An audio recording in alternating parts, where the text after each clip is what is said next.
With Warcraft 3 custom maps, you have a lot of RPG maps where you can raise the character from level 1 to whatever you set it for, but you lose that information after you're done with that map. Will there be a way to save your characters and use that character to play with other people in the same custom games? We do have support for what we're calling banks. They're like the, I forget what we called them in War 3.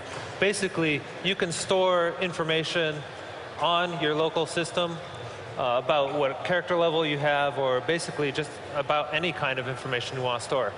One of the big steps, though, from War 3 to StarCraft 2 is we've made those banks where you can store information network syncable.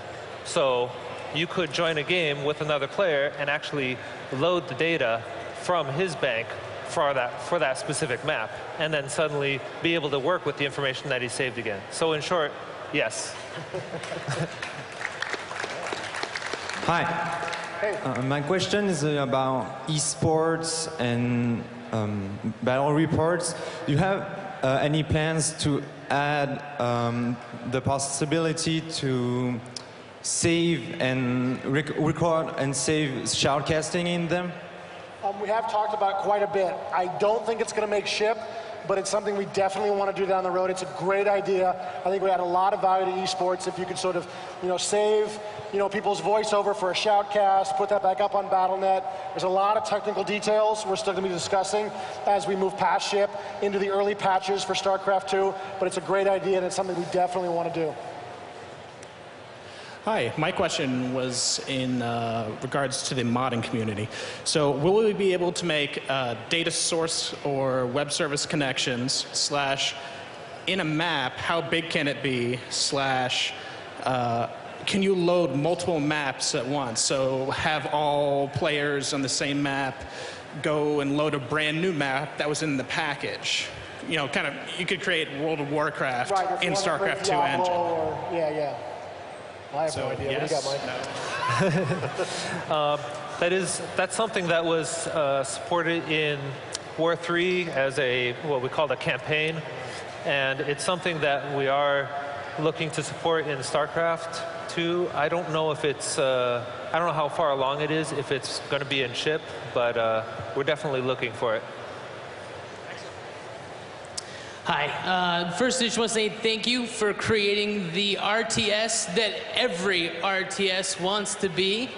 I have kind of a two-part question. One question being for the RPG map makers, can we really modify the units far beyond what their normal abilities would be? So for like an instance, a ghost, not just doing, cloaking or sending out nukes, but really being able to build on that character, say with a regular Terran Marine, and give them that same gun, or really change up the abilities within that so you have a complete character custom ability. Second part question, I know you wanted that as a community to really create maps to show you guys just how good we can be. Will you guys be tracking that and possibly contacting those map makers and say, hey, we'd like to offer you a job because 1 million people have downloaded your map? Well, the first part of your question, did you see our Uberlisk? He had spine crawlers on his back, right? So there's very little you can't do with our data editor. In terms of swapping weapons around, that's a 30-second change. Even I can do that, right? That's really easy. So I think you'll find the data editor is really, really powerful, and there's not a lot that you can't do with it. In terms of contacting map makers, absolutely. The new Battle.net will very easily show us what maps are popular, who made those maps, since we'll know who authored the map originally when they uploaded it. We'll know right away who that guy is. We'll have access to his Battle.net account, so we'll be able to contact him by email and say, hey, dude, wow, can we talk? And see what he thinks. In addition, of course, we've already been doing this for years. We've contacted all kinds of map makers around the world. Some of them we've hired. Some of them have declined to be hired. They've been more enthusiastic about continuing what they're doing, or they have regular lives they don't want to interrupt, and this is just a hobby for them. But yeah, we will absolutely be contacting map makers just as we have been before, and this will only make the process much easier for us to find who these people are and really understand what they can do. Looks like we have time for a few more questions. One of the missions we see in StarCraft especially are the inside building missions where you've got like 1 or 2 Marines, you have to go through the installation. Will we see this third-person perspective that you're introducing in any of the missions? Will we actually experience that in the campaign so we can do them inside, behind people, a better 3D view? And will we see any of the editor available in beta? Right, so my artists would love you for asking that question. I don't know that we will include sort of a third-person action component in the game. That's a lot of teaching in the middle of a campaign that we suddenly have to do. Like, we have a lot of challenges, sort of teaching the new units, teaching the new abilities, teaching you what these enemy monsters that are trying to kill you are actually capable of doing. Suddenly switching to a third-person game would be a big challenge for us in the campaign, but we certainly plan to ship this kind of map so you, the user, can actually make it and sort of learn from it and figure out what you want to do in making that kind of map. And I forgot, what was the second half of the question? Will any of the editor be available in the beta release? Oh yeah, so we are planning to ship the beta in the editor, absolutely. It probably won't ship day 1 with the beta, but it will come sometime during the beta. I just had a question about the map uploading process. Is there going to be any content filtering to stop, say, anything like really offensive to certain demographics or anything like that? Or is it going to be just wide open, hey, here it is?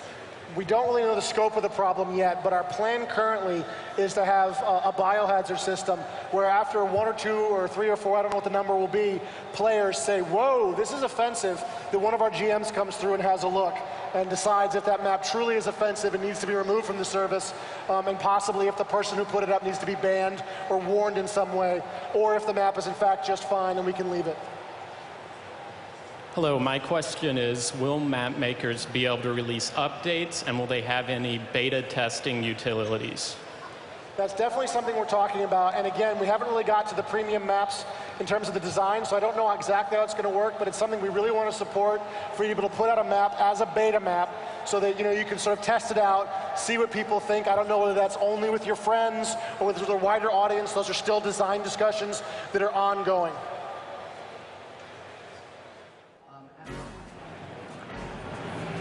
All right, that concludes the StarCraft 2 gameplay panel, and we are now here back on the main stage. I'm Jeff Keighley along with Kat Hunter, and we're going to get to some hardcore World of Warcraft questions that a lot of you guys have had on the forums and on Twitter. And keep in mind, in just a few minutes, Felicia Day from the Guild will be here. She'll be screening for the first time anywhere the Season 3 trailer for the Guild. We'll get to her in a little bit, but right now we're joined by Tom Chilton from the team of World of Warcraft. You guys have had a lot of panels. The fans have been asking you question after question. Yeah, for sure. How's it felt, BlizzCon 09? Well, it's felt awesome. This is our biggest BlizzCon so far, so there's a lot of energy here. It's amazing how big the convention's getting. We keep opening up new halls to support more people, so it's really a lot of fun.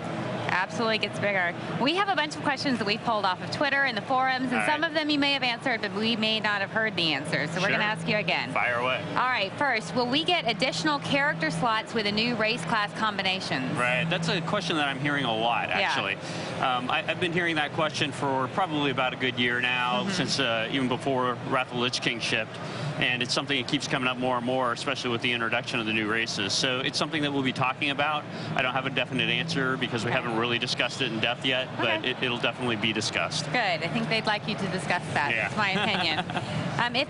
If the Goblin starting zone is neutral, can Alliance characters enter, and will guards stop them? Well, no, it will not be neutral. Not only is it not neutral, it's Horde only.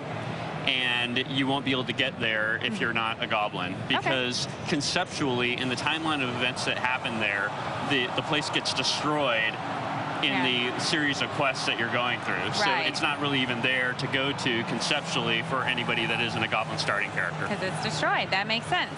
All right. Have you set a date for faction changes or a time frame?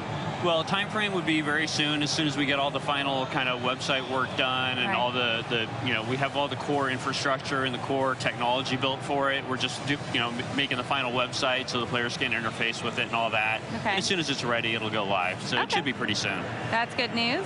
All right, here's a good one. 1. Will here's a good one. Will heirloom items work through level 85, or will they quit at 79? That's a good question. We don't know yet. I think that we have the ability to have them stop working at a certain point. I believe we created all the current heirlooms to stop scaling at 80. Right. So the heirlooms that we have right now, I don't believe are currently designed to go beyond 80. That could be something that we revisit, but we'll have to see. We have to be very careful about how old items continue to transition into new content. Right. Otherwise, a lot of the reward for doing the new content gets lost. Absolutely.